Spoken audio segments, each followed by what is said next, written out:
Muy bien, a continuación vamos a comenzar a desarrollar la formulación y la nomenclatura de óxidos. ¿Sí? En primer lugar, lo que debemos hacer es una división clasificándolos a los elementos que se van a combinar con el oxígeno entre metales y no metales. Los óxidos que se forman con el metal lo vamos a denominar óxidos básicos, y los óxidos, cuando se combine con un no metal, se van a denominar óxidos ácidos. ¿Sí? Vamos a comenzar con la formulación a partir de una ecuación química, es decir, cuando el metal o el no metal en cuestión se combine con el oxígeno en forma de ecuación. Vamos a plantearlo. Entonces, tomo como ejemplo el caso del hierro, que se va a combinar con el oxígeno. El oxígeno, cuando se encuentra sin combinarse en estado natural, se presenta como diatómico, que va a ser interesante para luego, o va a ser importante para luego poder balancear la ecuación. ¿Cómo vamos a formar el óxido? Vamos a juntar las fórmulas, o vamos a realizar la fórmula uniendo los símbolos de los dos elementos que se van a combinar. Y allí van a empezar a intervenir los estados de oxidación de los elementos que se combinen. En el caso del hierro, al mirar en su tabla periódica, tienes dos estados de oxidación, 2 y 3.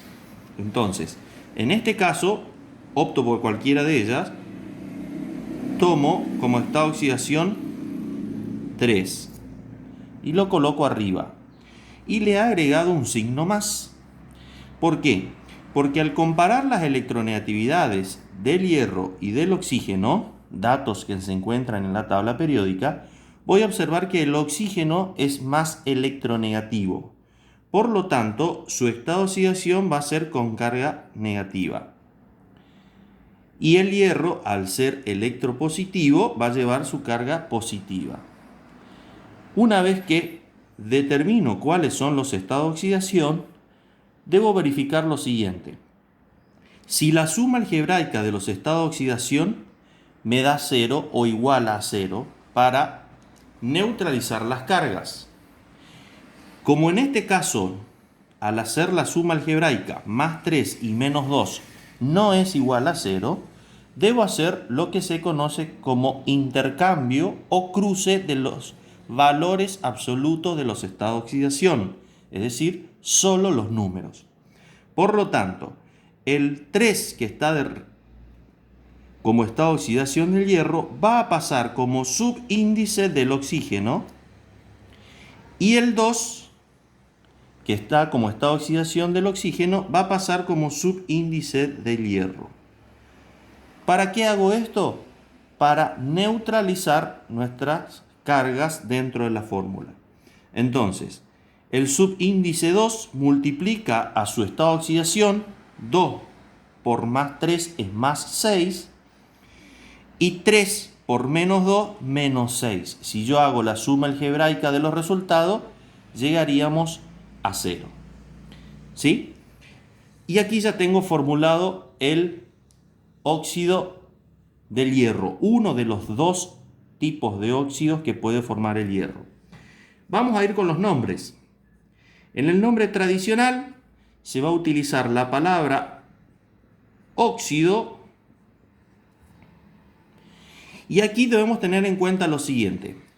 Si el metal tiene un solo estado de oxidación, se va a nombrar el nombre del metal: óxido de calcio, de sodio, de magnesio, etc. En el caso del hierro tiene dos estados de oxidación, por lo tanto, debo diferenciar los nombres agregándoles sufijos. Oso cuando utiliza el menor estado de oxidación, ico cuando utiliza el mayor de los estados de oxidación. Como aquí está utilizando el mayor, en este caso se va a nombrar óxido férrico, terminación ico, ¿sí? O sufijo ico. Vamos con el nombre estequiométrico, el cual va a contabilizar la cantidad de átomos de cada elemento dentro de la fórmula. Es decir, los subíndices que tienen cada elemento.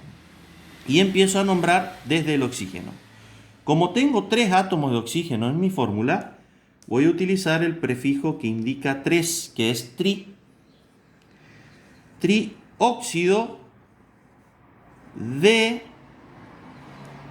y miro cuántos átomos de hierro tengo. Como tengo 2, utilizo el prefijo di y el nombre del metal, en este caso hierro.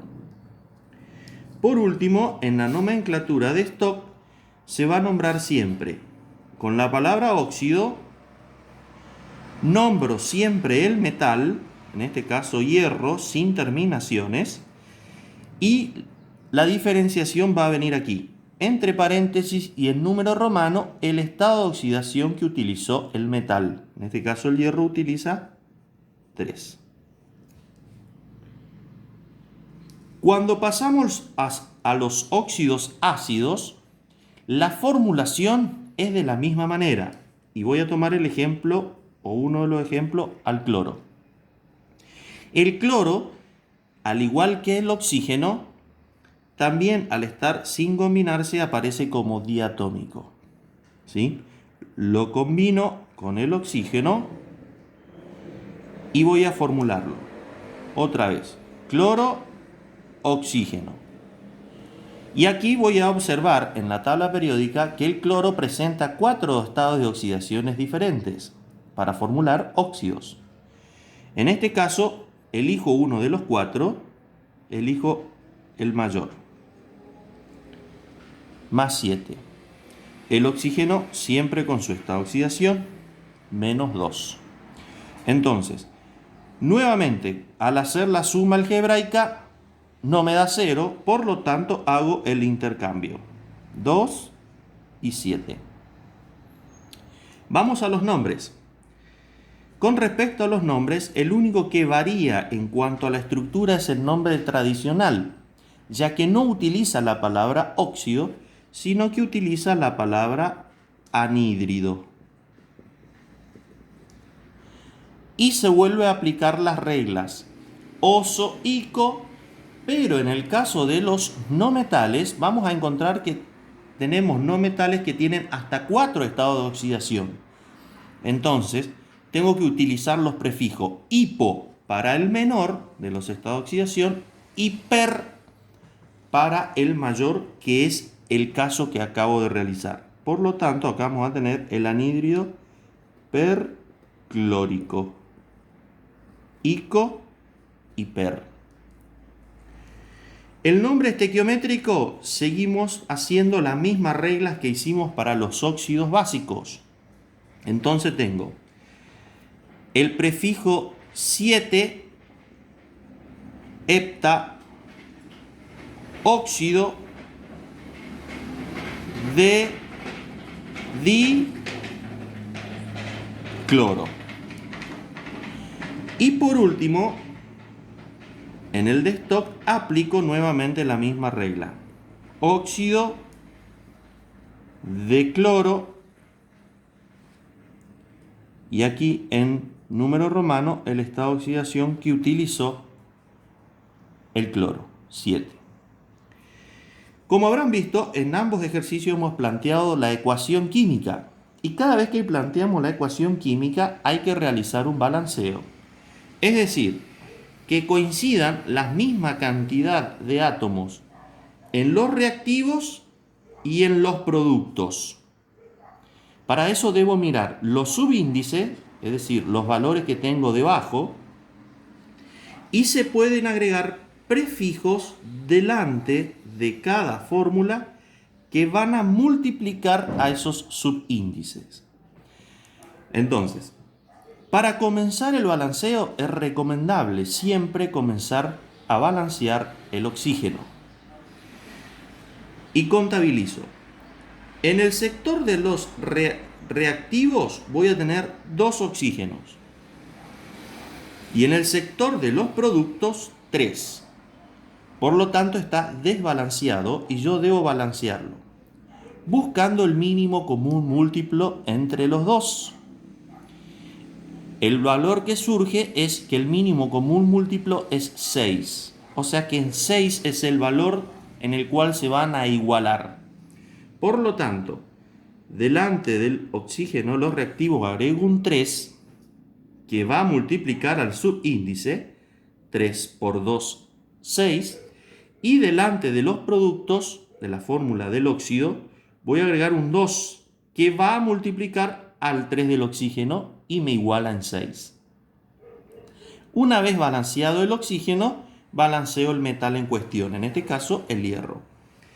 En los reactivos tengo solamente 1, pero en los productos ahora pasé a tener 2 por 2 que he agregado recientemente, tengo un total de 4 átomos de hierro. Por lo tanto, en los reactivos va a hacer falta agregar un 4. Hacemos lo mismo para el caso del anhídrido perclórico. Comienzo con el oxígeno, 2 y 7. El mínimo común múltiplo va a ser 14, por lo tanto, 7, 2. 7 por 2, 14. 2 por 7, 14. Y el oxígeno nuevamente, 2 por 2, 4. Aquí ya tengo 2, por lo tanto, el coeficiente estequiométrico que debo agregar es solamente un 2. Y allí he planteado óxido ácidos y óxido básicos con ecuaciones balanceadas.